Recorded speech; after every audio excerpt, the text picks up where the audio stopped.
Então, e todas as construtoras que passaram pelo sistema de vigas, que é o que eu vejo que existe aqui em Belém, que a maioria constrói com sistema convencional de pórtico espacial. As construtoras faziam isso lá há 15 anos atrás, 20 anos atrás. Então, eu duvido que alguém aqui convença uma empresa lá a executar de novo um projeto com viga. Ninguém vai fazer isso. Então, eles já passaram por esse aprendizado. E, inclusive, o sistema desenvolveu bastante lá em Vitória, em Fortaleza e no sul do Brasil também, quando alguns engenheiros voltaram de Miami, trouxeram esse sistema estrutural. Não tinha nem norma ainda de cálculo estrutural, né, de lajes planas protendidas.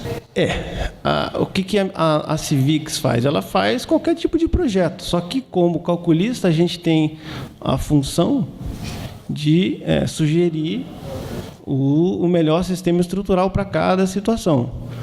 Para edifícios, se vocês visitarem Vitória, vocês vão ver que, eu não vou falar 100%, mas 95% dos edifícios são em lajes planas protendidas. Até casa, residência, faz com laje plana protegida. Estou calculando, chegou um projeto para a gente essa semana, antes de eu vir para cá, que o arquiteto já falou que tem que ser laje protegida, balanço de 5 metros, a coisa mais ousada, né? Então, a realidade é essa. Apesar do que, se o cliente fala, não quero, vou bater o pé, não quero fazer laje protegida, a gente calcula laje nervurada, concreto armado, o que for. Mesmo sugerindo aquela opção, a pessoa não quer, né? Não tem o que fazer, mas a ideia é sempre tentar insistir, mudar a cabeça das pessoas, porque às vezes a pessoa, por nunca ter feito, acha que aquilo é um bicho de 7 cabeças, mas na verdade é o contrário, é um sistema muito mais simples do que esse sistema cheio de viga, a ferragem absurda estribo, muito pilar a cada 4, 5 metros, isso não existe na laje protegida. Inclusive, esse projetinho aqui foi um estudo que a gente fez em Balneário Camboriú, é um prédio de 49 andares. Foi feito semana passada, está ainda em fase de estudo de custo, mas basicamente aí já teve uma redução de 1,5 milhão no custo da estrutura. Ela estava originalmente projetada como pórtico espacial, com pilares parede, mas com vigas, né? Uma coisa também importante é que, principalmente nos projetos que a gente faz fora, a gente sempre tem um acompanhamento técnico, a gente chama, que é o quê? Normalmente a gente define com a construtora, em cada tipo de laje diferente, por exemplo, pavimento de garagem, o pilotis, o pavimento tipo, a gente sempre visita a obra, só libera a concretagem antes de fazer toda a conferência de armadura, de posicionamento de cabos, justamente para evitar problemas aí, né, que possam acontecer. Inclusive, no final dos slides, vai ter um edifício um edifício lá no Rio de Janeiro, que eu cheguei na obra e eles já tinham concretado um pedaço, era um pavimento de garagem, e eu olhei assim a laje com as esperas de aço assim, para continuar. Eu falei para o engenheiro, vem cá, eu acho que tem alguma coisa invertida aí, né? Aí eu descobri que os caras simplesmente trocaram o ferro positivo, eles botaram em cima, e o negativo eles botaram embaixo, entendeu? Então, por isso que é importante isso. E numa laje ainda que não tem vigas, isso aí derruba uma laje, né? Então, tiveram que reforçar tudo, o trecho que já tinham concretado, foi uma confusão. Por isso que é bem importante essa questão do acompanhamento técnico. Tá? Tecnologia BIM, que a gente também, o software que a gente usa, que o nosso amigo lá calculista deve conhecer, que é o TQS, e o SAP 2000 também, mas o SAP 2000 já é uma coisa mais, uma análise de elementos finitos, uma coisa mais refinada, mas que eles exportam arquivos em IFC para fazer essa compatibilização em 3D, em BIM.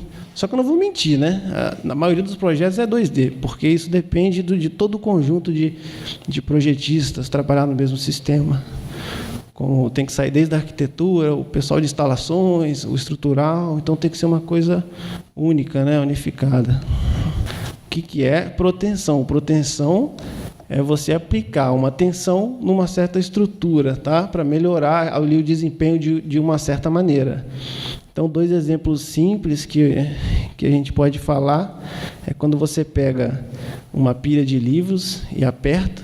Quanto mais você apertar, maior vai ser aquela resistência daquela pilha, certo? Se você for enfraquecendo essa força, os livros vão acabar caindo, né? Um barril de madeira, como é que é feito um barril de madeira?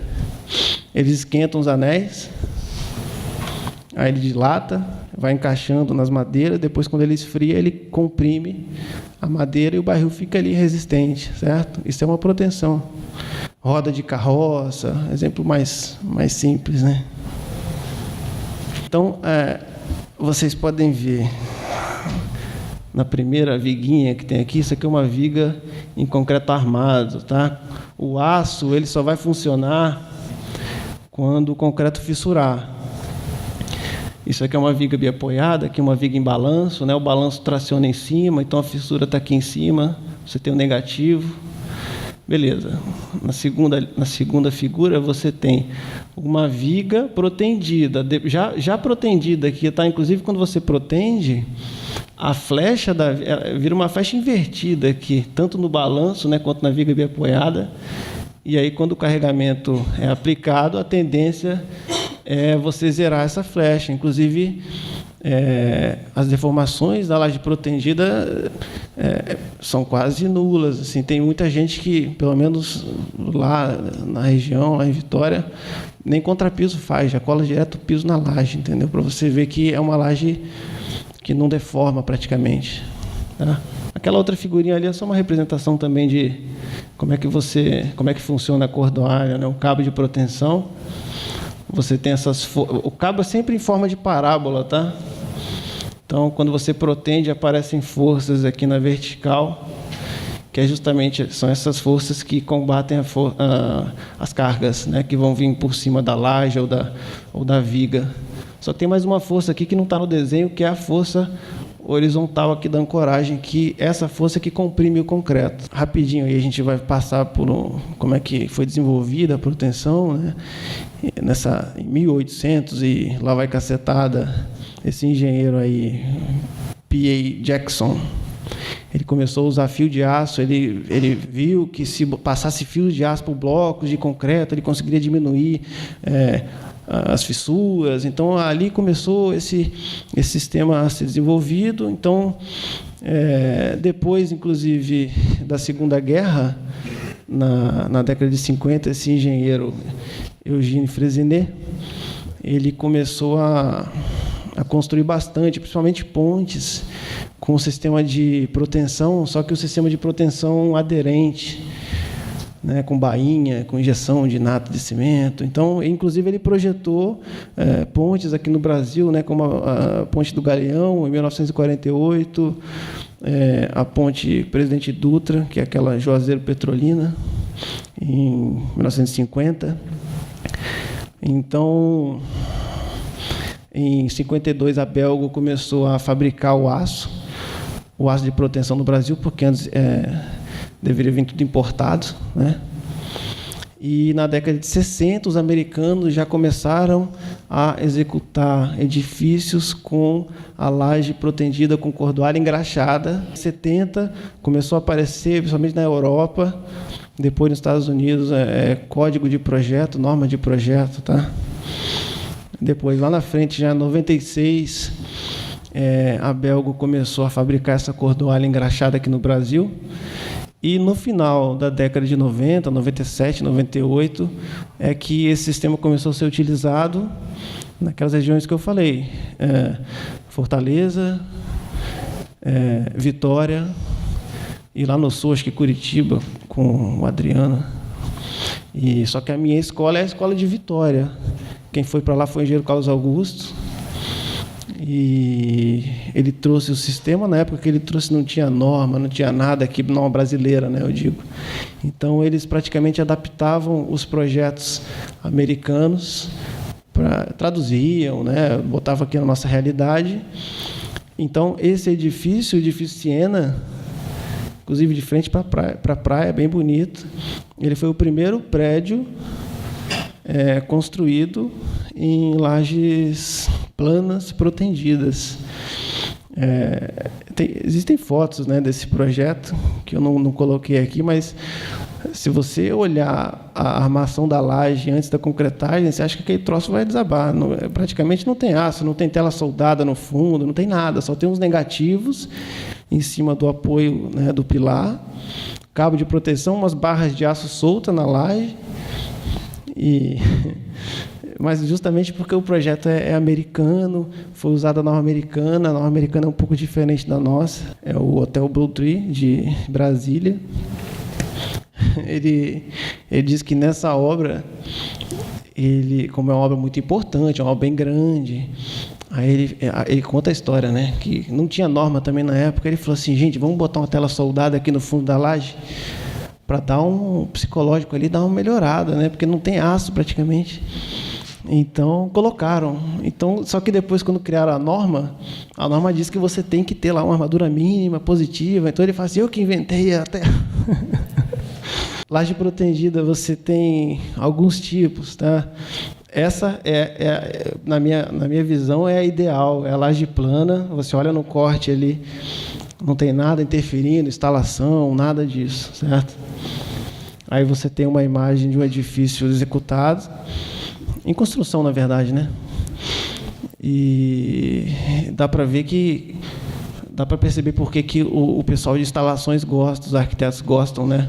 Você tem lá um balanção gigante na frente, um vão entre pilares enorme, você não tem viga para atrapalhar, passar tubulação, nada disso. Outro tipo também de laje protegida é laje protegida que você tem capitéis. No corte é como se fosse um engrossamento da laje.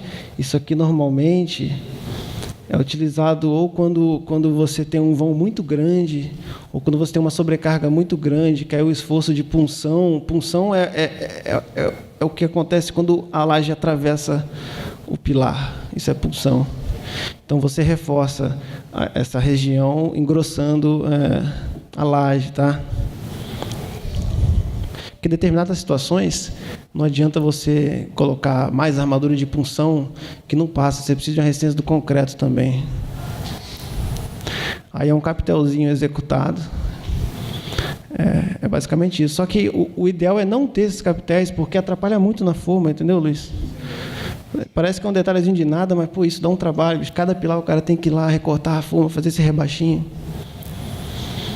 Você tem laje protegida também com viga faixa, que, na minha opinião, só serve mesmo quando você tem um vão muito grande. Por exemplo, esse shopping aí lá em Cariacica, que a gente calculou. Não sei se dá para ver muito bem aí, mas... Essa viga é uma viga faixa protegida, ela vence um vão de 16 metros, ela tem 60 centímetros de altura, e é um estacionamento, né? É como se fosse aqueles estacionamentos americanos. Você não tem pilar atrapalhando, só tem pilar nas bordas do deck parking e no centro.